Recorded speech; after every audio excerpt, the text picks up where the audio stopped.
यो मान्छे चाहिँ पा पक्रिनु लागि चाहिँ कता कता जाँदैछ खोल्सामा।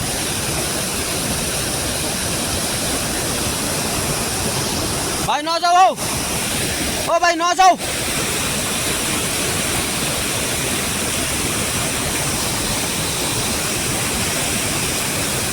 बस्तीको होला मान्छे भाइ, यस्तो त के टेर्ने र। Good evening every one. अहिले भने चाहिँ बेलुकाको 6 बजिसकेको छ र अहिले भने चाहिँ हामी पा पक्रिनु लागि चाहिँ खोलातर्फ लागिरहेछौँ है। यो राति हेर्नु सक्नुहुन्छ स्कुटीसँग अब टक्कै हो। अब सिकारीले अब भन्छु नि, स्यालको शिकारमा बाघको हतियार बोक्नु भनेर त्यो उखान भने पारा चाहिँ हामीले चाहिँ अब सबै कुराहरू चाहिँ बोकेर चाहिँ यो अहिले यस टर्निङ पुगिसकेको छु। तपाईँहरू सबैजनालाई दिवालीको हार्दिक शुभकामना छ गाइस। र अहिले भने चाहिँ म र भाइ हामी दुईजना चाहिँ दिवाली मनाउनु नभएर पा पक्रिनुपट्टि खोलापट्टि गइरहेको छौँ है। तपाईँहरू मजाले घरमा दिवाली मनाउँदै बसिराख्नु भएकोहरू सबैजनालाई चाहिँ धेरै धेरै शुभकामना छ गाइस। अहिले भने चाहिँ हामी खोलामा आइपुगिसकेको छौँ है। अब मेन अब पा पक्रिने मान्छे चाहिँ उहाँ लाइट लिएर छ। म चाहिँ अन्त यसो खोलाको बगर बगर हिँड्दैछु, राम्रो बाटो हेर्दै हेर्दै कताबाट जानुपर्ने हो, कता कता चढ्नुपर्ने हो। गाइस यो भाइलाई चाहिँ नि मान्नुपर्ने छ हौ, कसरी देख्छ होइन।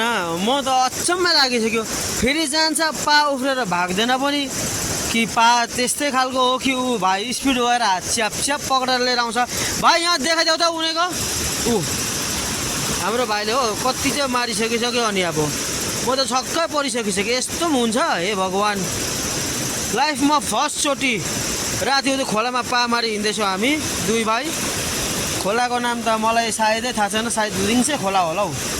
ऊ घोप्टी घोप्टी हेर्छ कता के गर्छ हो। मान्छेहरू बाइकहरू कुदिरहेछ बाटोमा माथि। कसरी देख्छ हौ भाइले त। फेरि पनि के पक्रियो यहाँ।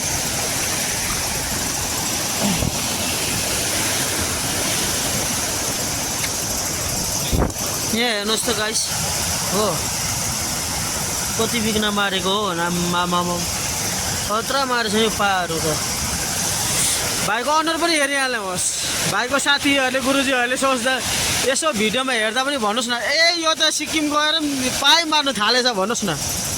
अचम्म लाग्छ कसरी चाहिँ देख्छ कोनी।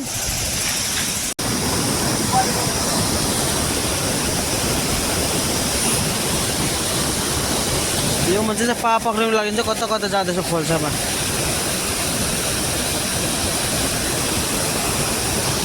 भाइ नजाऊ हौ, ओ भाइ नजाऊ।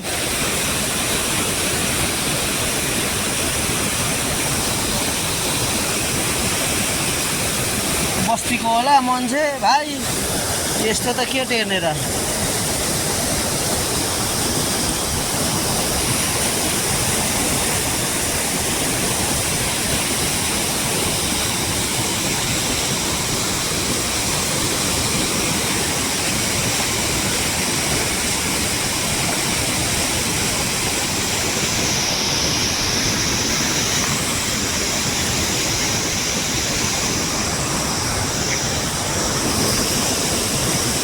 राक्षसै साथीसँग आएछु नि त गाइस।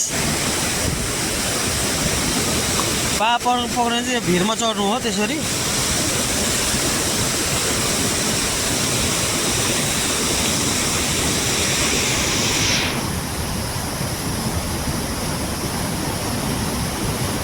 गाइस यो चाहिँ फ्युचरको लागि छोडेर राखेको पा हो। हेर्नु छ यो चाहिँ अब अर्को वर्ष हामी पक्रिने छौँ। गाइस हामी चाहिँ अहिले भने चाहिँ उता खोलाबाट फर्केर रुम आइपुगिसकेको छ है। त्यो रुममा चाहिँ अब यहाँ हेर्नुहोस् हाम्रो भाइहरू सबैजना पा खानुको इन्तजारमा छ। र पा चाहिँ यहाँ हेर्नुहोस् हामीले कति चाहिँ पा माऱ्यो भन्दा चाहिँ कम्ती टाइममा चाहिँ यो पा चाहिँ हेर्नुहोस् न। आम्बो बबाल मार्दैछ। मैले चाहिँ कहिले खाएको छुइनँ हो, आज फर्स्ट टाइम टेस्ट गरौँ भनेर चाहिँ अब खोला गएर पा मारेर लिएर आएको हो। अब यसको बनाउने रेसिपी पनि देखाउँछु म तपाईँलाई, रेसिपी कस्तो के हुन्छ। र अहिले एकछिन यो सफा गरिसकेपछि भेटौँ है त गाइस। फाइनली हाम्रो यहाँ चाहिँ पा सफा हुँदैछ है। यो हेर्नुहोस् प्रोसेसर चाहिँ यस्तो रहेछ नि त, पा उ गर्दै अलिक बिस्तारै गरेर छिड्किन्छ भाइ हो। पा चाहिँ त्यसरी च्यातेर निकाल्नु पर्ने रहेछ हो। हाम्रो यहाँ सुक्दैन भाइले गर्दैछ हेर्नुहोस्।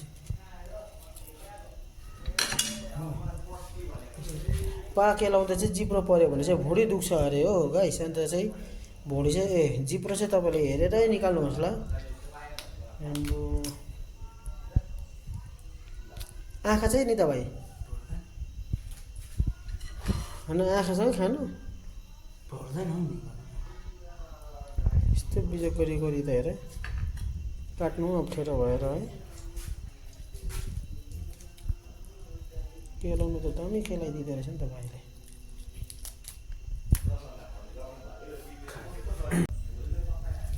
यो चाहिँ पाको मुटु उफ्रिँदैछ गाइस।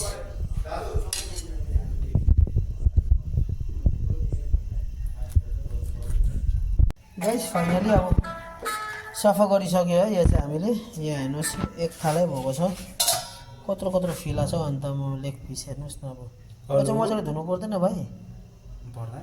हेलो हेर्नुहोस् न हो, पा चाहिँ कसरी चिन्छ भने चाहिँ नि, पाको खुट्टामा चाहिँ यसरी यो झिल्ली भन्छ हिन्दीमा हो, यस्तो हुन्छ। र हातमा चाहिँ त्यस्तो हुँदैन यसको चाहिँ हो। हात चाहिँ एकदम मान्छेको अम्री जस्तो फरकिलो हुन्छ। यहाँ हेर्नु सक्नुहुनेछ आम्बो बबाल यहाँ केटाले मारेर यहाँ हेर्नुहुन्छ। अब यसको रेसिपी चाहिँ अब अहिले म देखाउँदैछु मेरो भाइले कसरी बनाउँछ है। यो आन्द्रा निकालिरहेछ, फेरि पनि चलिरहेछ यिनीहरू चाहिँ। आम्बो खतरा छ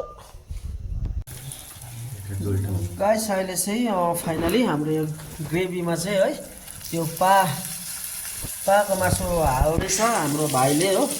आम्बो हेर्नुहोस् न हो भाइको हात।